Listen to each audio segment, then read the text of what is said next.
Hey everybody, this is a real quick video in case you have a Panasonic SC-PM700 stereo system with Bluetooth and you need to do a hard reset to the factory default settings on it.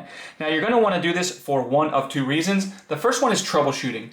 If you're having any issues with this stereo not connecting to your Bluetooth or not pairing with your device, or your device can't detect it, or if it's not responding to the buttons, having sound issues, basically anything where it's not working right, a hard reset to the factory default settings is a good step to fix it.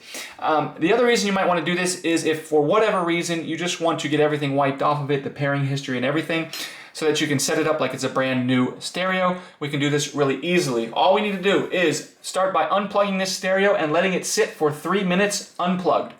Once that has happened, it's been at least 3 minutes, we're just going to come in and find the power button over here and press and hold it. And we're just going to press and hold it, and while we are pressing and holding this power button, we can go ahead and plug the stereo back in and just keep holding the power button while keeping an eye on this display. Once you see a bunch of dashes across the display, that basically means the reset is complete. You can release the power button and go ahead and set this stereo up like a brand new device.